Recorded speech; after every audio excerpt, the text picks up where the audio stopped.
Do you find that you're only drawn to high conflict, high control, or high chaos partners?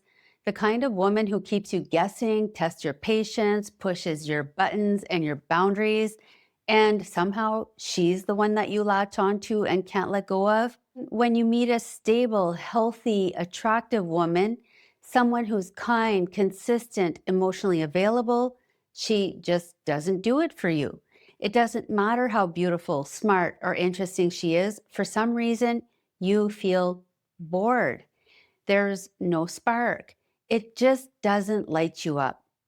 And then you start wondering, what's wrong with me? Because on paper, the relationship should be perfect. She checks all of your boxes. Your friends tell you that she's a great catch. And you tell yourself, this is the type of woman I should want. But internally, it feels like a tug of war. One part of you craves peace, stability, and real partnership, and the other part of you can't resist the intensity.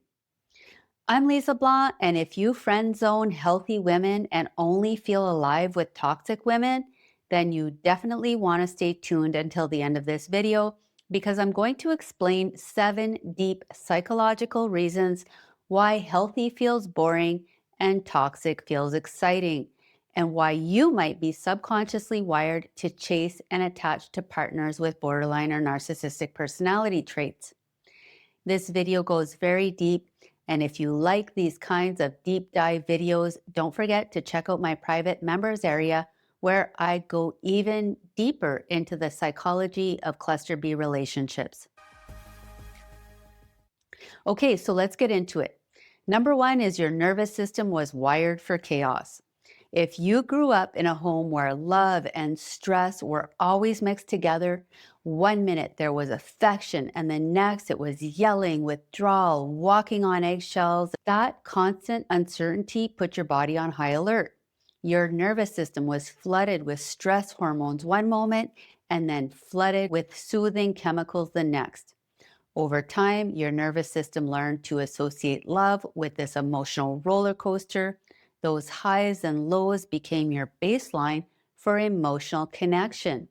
Your brain started tagging emotional turbulence as love.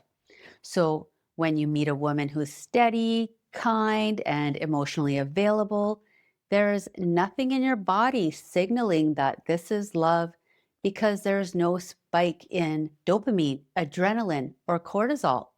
But then when you meet someone who's unpredictable, moody, and intense, your system recognizes the pattern. It lights up and mistakes the emotional chaos for chemistry. Number two is you confuse intensity with intimacy. So if you grew up with a parent who was never home or wasn't emotionally available, who was neglectful, dismissive, or invalidating, then you didn't feel seen, valued, accepted, or unconditionally loved. So there's a part of you that's been starving for that kind of connection since childhood. With a cluster B partner, you'll talk for hours. You'll share your deepest wounds. She'll tell you no one has ever understood her like you do. She'll say you're her soulmate. And suddenly you will feel chosen, seen, and alive more so than ever before in your life. But it's a trap because this isn't intimacy, it's emotional fusion, it's trauma bonding. It feels intense, but it skips all the stages of real connection. And with partners who have BPD or narcissistic traits, the love bombing and idealization eventually turn into devaluation, criticism, withdrawal, and even discard. But by the time that happens, you're already hooked. Your nervous system is now chasing the highs and trying to get back to that intoxicating soulmate phase where you felt seen, valued, and loved. Number three, you were overprotected or sheltered. So some men grew up overprotected. Maybe your parents did everything for you, made all of your decisions, shielded you from conflict, and taught you to just be a good person and assume the best in everyone. On the surface, this looks like a loving childhood, but it creates a dangerous blind spot because you never learned to read red flags. You never developed relational instincts. So when a woman appears caring and is love bombing you, you trust too quickly. So being overprotected can cause you to be naive, and naivety can attract predators. Number four is you rescue to feel worthy. So if you grew up having to take care of a parent emotionally, being the mediator, the therapist, the responsible one, you never really got a childhood. You always had to be responsible and strong so that other people could fall apart. And without realizing it, not only did your self worth get tied to saving people, but it became part of your core identity. You identify as a rescuer, and subconsciously, you believe that your only worth comes from being useful, rescuing, and self sacrificing. So, as an adult, when you meet a healthy woman who's stable, secure, and doesn't need fixing, your attachment system doesn't activate. If she doesn't need you, you don't feel valuable. You don't feel essential. You don't feel in love. Meanwhile, a borderline or narcissistic woman who is chaotic, overwhelmed, needy, and emotionally unstable unconsciously pulls you back into the same childhood role. If I fix her, I'll finally feel worthy. If I save her, I'll finally be loved. But this dynamic is a trap because you end up in a one sided relationship where your needs don't even matter. Your energy gets drained and your entire life begins to revolve around managing her emotions. And at first, it's all good. Being the strong one makes you feel powerful, special, even heroic. But over time, it turns into pressure, responsibility, resentment, and burnout. You're not just her partner, you're her parent, her therapist. And the most painful part is you're only as valuable as what you can provide in that moment.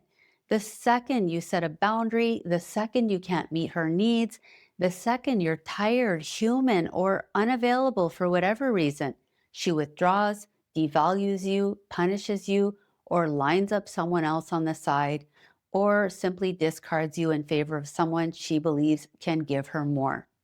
You are never truly loved, you are used. And that's devastating, especially after you've invested everything you've got. Number five, toxic partners allow you to avoid vulnerability.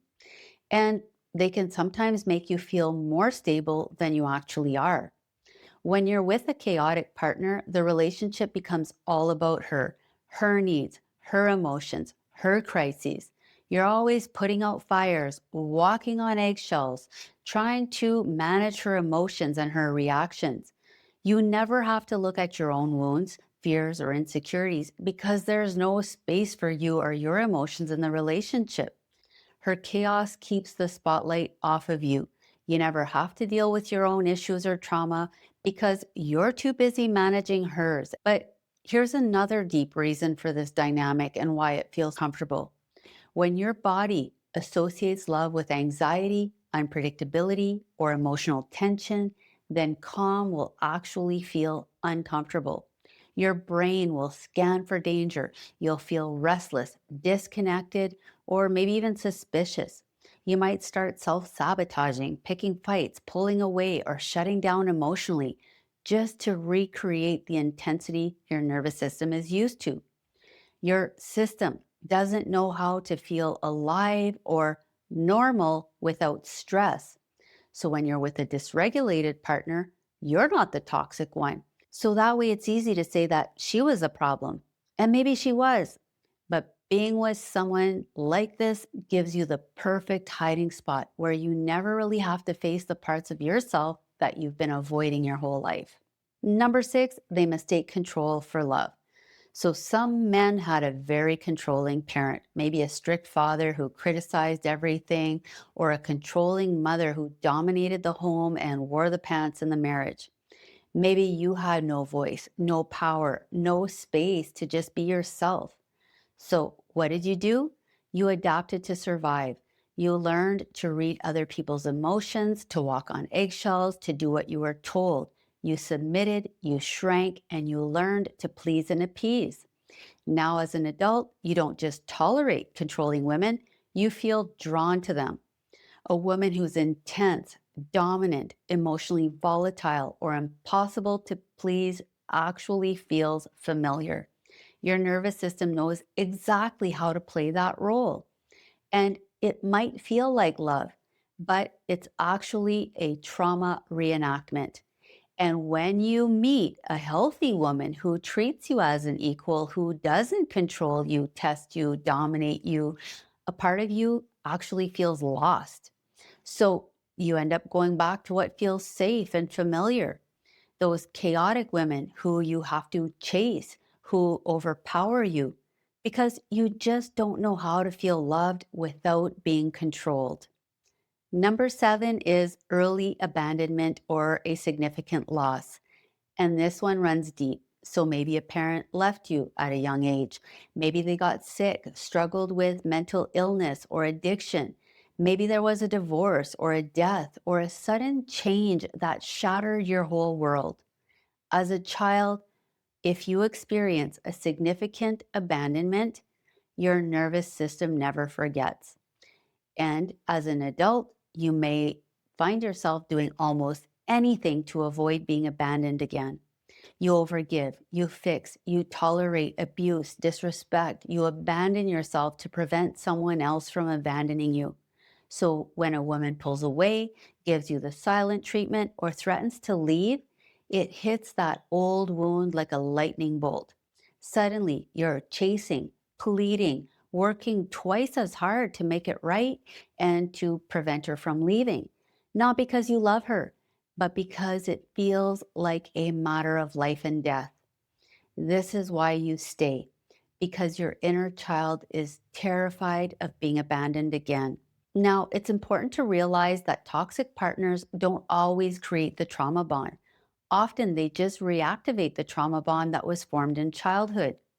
If you grew up with inconsistency, emotional chaos, control, neglect, or conditional love, then your nervous system already linked love with stress, confusion, and survival. You adopted survival responses: people pleasing, fixing, shrinking, chasing, walking on eggshells, performing, self sacrificing. And you build survival identities: the rescuer, the strong one, the peacekeeper, the good son, the one who never needs anything.